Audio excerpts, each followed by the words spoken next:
Hello, আসসালামু আলাইকুম। আশা করি আপনারা সবাই ভালো আছেন। আজকে ২০২৫ সালের ১৩ই জুন, রোজ শুক্রবার, এবং এখন সময় 4:30 বিকেল। এটা লুইসিয়ানা মনরো টাইম। আমি মনরো শহর লুইসিয়ানাতে আছি। তো আজকে আমার একটা এক্সপিরিয়েন্স শেয়ার করি। সেটা হলো যে গাড়ির মালিকানা এখানে কীভাবে বদল করতে হয়। তো আমরা যারা পিএইচডি স্টুডেন্ট, আমরা কিন্তু পুরনো গাড়ি কিনি সাধারণত, মোস্ট অফ দ্য কেসে 99% কেসে। তো পুরনো গাড়ি কীভাবে আমরা আসলে মালিকানাটা চেঞ্জ করি, সেটা হলো যে আমি তাহলে আমার ল্যাবমেট আমিন ভাই, ওনার পুরনো গাড়ি উনি কিনেছেন। তো সেই এক্সপিরিয়েন্সটা জাস্ট শেয়ার করে আপনার আইডিয়া পাবেন। মোরলেস এক্সপিরিয়েন্সটা একই রকম হবে। তো আমাদের লুইজিয়ানা স্টেটে গাড়িগুলোর দাম বেশি হওয়ার কারণে ভাইকে ক্যালিফোর্নিয়াতে ওনার বন্ধুর সাহায্যে গাড়ি কিনতে হয়েছে। তো ওনার বন্ধু ক্যালিফোর্নিয়াতে টয়োটা সিয়েনা 2008 সালের একটা গাড়ি কিনেছেন অলমোস্ট $3,000 অ্যান্ড মাইলেজ, সুন্দর একটা মাইলেজ, 1,30,000 অ্যারাউন্ড। তো এই সেম গাড়ি কিন্তু আমাদের মনরোতে কিনতে গেলে বা লুইজিয়ানা স্টেটে কিনতে গেলে অনেক বেশি এক্সপেন্সিভ হবে। ঠিক আছে। তো ভাই গাড়িটা কিনলেন ভাইয়ের বন্ধু ক্যালিফোর্নিয়াতে। অ্যান্ড তারপরে মন্টওয়ে নামে একটা কোম্পানি আছে যারা গাড়ি ট্রান্সপোর্ট করে দেয়, ট্রাকের উপরে করে উঠাই দিয়ে 15-16টা গাড়ি একসাথে আর কি বিভিন্ন জায়গায় পৌঁছায় দেয় আর কি। তো আমিন ভাই ওই সিস্টেমে মন্টওয়ে কোম্পানির মাধ্যমে ক্যালিফোর্নিয়াতে গাড়িটা এখানে নিয়ে আসতেন। 5 দিন সময় লাগছে। তো খরচ পড়ছে অ্যারাউন্ড $1,300। ঠিক আছে। তো $1,300 হচ্ছে মন্টওয়ে কোম্পানিকে ট্রান্সপোর্টেশনের জন্য দেওয়া হয়েছে। ক্যালিফোর্নিয়া কিন্তু এখান থেকে অনেক অনেক অনেক দূরে। তো 5 দিনের মধ্যে গাড়ি যখন চলে আসলো এখানে, এরপরে যেটা আজকেই চলে আসছে। তো আমি ভাইকে বললাম যে ভাই খুব কুইকলি কিন্তু রেজিস্ট্রেশনটা শেষ করে ফেলতে হবে, প্রতিদিন একটু একটু করে করা যাবে না, এবং রেজিস্ট্রেশন ছাড়া আপনি রাস্তায় নামালে সমস্যা হবে। যদিও একদম নামানোর সাথে সাথে পুলিশ এসে ধরে নিয়ে যায়, ব্যাপারটা তা না। পুলিশও জানে যে নতুন গাড়ি কেনার পর 1-2 দিন লাগে রেজিস্ট্রেশন করতে, বা 1 সপ্তাহ লাগতে পারে, কিন্তু দরকার কি শুধু শুধু মাথার মধ্যে টেনশন রাখা। তো ভাই গাড়ি যখন ওরা মন্টওয়ে কোম্পানি থেকে লোক আসছে গাড়ি ড্রাইভ করে নিয়ে, তখন ভাই কিন্তু সাথে সাথে আমাকে কল দিচ্ছে যে তুমি তাড়াতাড়ি ল্যাব থেকে চলে আসো। তখন অ্যারাউন্ড সকাল 10টার মতো বাজে, এবং আমি তাড়াতাড়ি অ্যাপার্টমেন্ট কমপ্লেক্সে চলে আসলাম। ভাইয়ের আমি একই অ্যাপার্টমেন্ট কমপ্লেক্সে থাকি, মুখোমুখি অ্যাপার্টমেন্টে আর কি। দেখা যায় আমার জানলা থেকে ভাইয়ের অ্যাপার্টমেন্টের জানলা দেখা যায়। তো আমি চলে আসলাম 5 মিনিটের মধ্যে ল্যাব থেকে। স্কুটি চালাই, ইলেকট্রিক স্কুটি চালাই ফুল স্পিড দিয়ে 30 মাইল পার স্পিডে। অ্যান্ড আসার পরে দেখলাম যে ভাইকে কাগজপত্র বুঝাই দিচ্ছে মন্টওয়ে কোম্পানির লোকজন। অ্যান্ড তখন গাড়িটা দেখে আমাদের অনেক ভালো লাগলো, ছবি টবি তুললাম গাড়িটা। ভাইয়ের বাচ্চারা অনেক খুশি হয়েছে গাড়িটা দেখে, তো ওদেরকে খেলা দিলাম। ওরা গাড়ির ভেতরে উঠলো, গাড়ির বাইরে দাঁড়ালো, ছবি তুলে দিলাম ওদের। দেন আমিন ভাই, আমরা আনাম ভাইয়ের সহায়তায়, আনাম ভাই আরেকজন পিএইচডি স্টুডেন্ট আমাদের এখানে।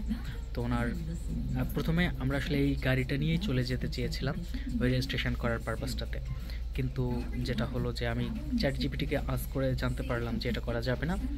যদিও করলে সমস্যা হতো না, কিন্তু আমরা জাস্ট একটু এক্সট্রা কশাস থাকলাম। দেন আনাম ভাই আসলেন আমাদের রাইড দেওয়ার জন্য, আমাদেরকে নিয়ে গেলেন ইন্স্যুরেন্স কোম্পানিতে। তো গাড়ি রেজিস্ট্রেশন করার আগের পূর্ব শর্ত হচ্ছে যে অবশ্যই ইন্স্যুরেন্স থাকতে হবে সেই গাড়ির। তো আমরা ফার্ম ব্যুরো ইন্স্যুরেন্স কোম্পানিতে গেলাম, এবং ফার্ম ব্যুরোতে গিয়ে এখানকার একটা লোকাল ইন্স্যুরেন্স কোম্পানি লুইজিয়ানার। তো আমরা ইন্স্যুরেন্স মেক করলাম, অ্যারাউন্ড $73 মতো পার মাসে আসলো। শুধু লায়াবিলিটি আমরা কিনলাম।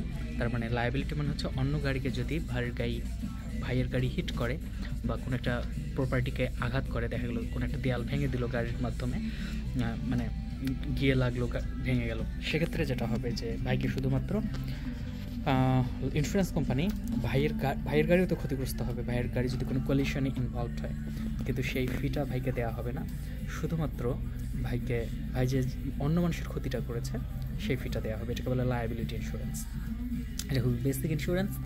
তো এটা ফুল কভারেজ কিন্তু না। ফুল কভারেজ মানে হচ্ছে আমি যদি অ্যাক্সিডেন্ট করি, আমার নিজের গাড়িও একটা পাবে, ড্যামেজ ফি ইন্স্যুরেন্স কোম্পানি থেকে, এবং আমি যার ক্ষতি করেছি তাকেও ইন্স্যুরেন্স কোম্পানি ড্যামেজ দিবে আর কি।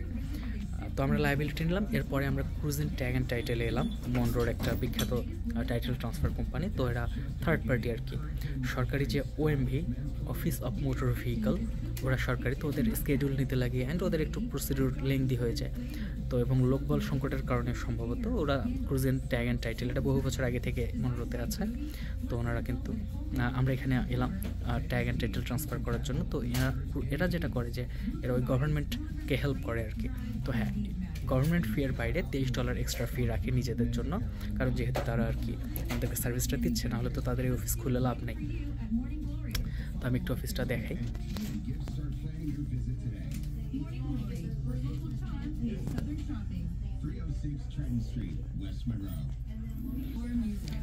তো এই হলো অফিস ওনাদের, ভেতরে আরও কয়েকটা রুম আছে।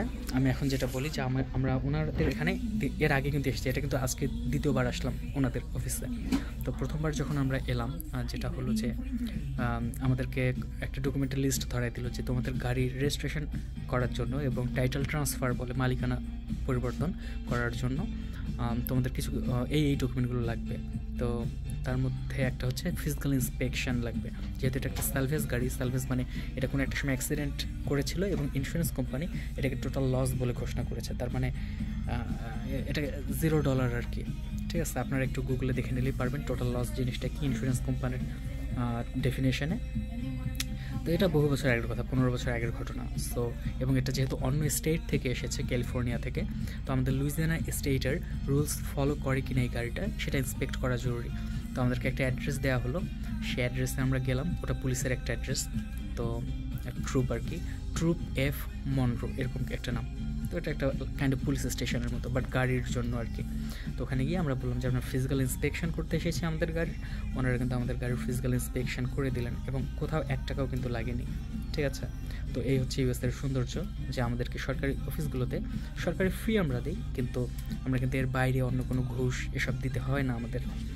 চা খাওয়ার টাকা এখানে দেওয়ার কোনো প্রচলন নাই। দেন যেটা হলো যে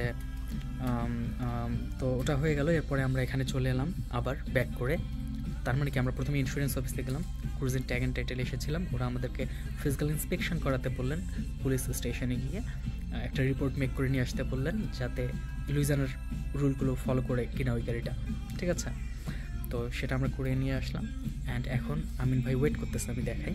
সো আমিন ভাই দাঁড়ায় আছে রিসেপশনিস্টের জন্য। তো ভাই এখন আর কি ভাইয়ের সমস্ত ডকুমেন্টই ক্লিয়ার। ভাইয়ের কাছে বিল অফ সেল আছে, যে সেল করতেছে ক্যালিফোর্নিয়াতে তার ড্রাইভিং লাইসেন্সের কপি আছে ভাইয়ের কাছে, ছবি, ভাইয়ের নিজের ড্রাইভিং লাইসেন্সের কপি আছে, তারপরে টাইটেল আছে, ফিজিক্যাল ইন্সপেকশন যেটা সেটা বললাম, আর ইন্স্যুরেন্স আছে। সো সবগুলো ডকুমেন্ট যেহেতু এখন আছে, তো আমাদের আর সমস্যা হবে না এটা রেজিস্ট্রেশন করাতে। তো এখন আমরা এটা রেজিস্ট্রেশন করাই ফেলবো। ভাই জাস্ট স্কেডিউল নিচ্ছেন আর কি, অ্যাপয়েন্টমেন্ট নিচ্ছে। অ্যান্ড এটা কিন্তু একটু পরে বন্ধ হয়ে যাবে 5:30টার মধ্যে। তো সময় আমাদের হাতে খুবই কম। তো ভালো লাগতেছে এই ভেবে যে হয়তো আমরা আজকেই গাড়ির রেজিস্ট্রেশনটা ফাইনালাইজ করে ফেলতে পারবো। এই তো ওভারঅল আমি এক্সপিরিয়েন্সটা শেয়ার করলাম। এখন যেটা হবে যে ওরা এসে আমাদের ডকুমেন্টগুলো প্রসেস করবে অ্যান্ড টাইটেল ট্রান্সফার করবে, মালিকানা ট্রান্সফার করবে এবং গাড়িটা ভাইয়ের নামে রেজিস্ট্রেশন করে দিবে। তো এই তো ওভারঅল এতটুকুই এক্সপিরিয়েন্স। তো এইভাবে করে আমরা হয়তো পুরোনো গাড়ি করে নিতে পারি, রেজিস্ট্রেশন করে নিতে পারি, সেটা অন্য স্টেট থেকে এবং সালভেজ গাড়িগুলো। ঠিক আছে, তাই না? তাহলে আমি রাখি এখন। বাই বাই, আল্লাহ হাফেজ, আসসালামু আলাইকুম।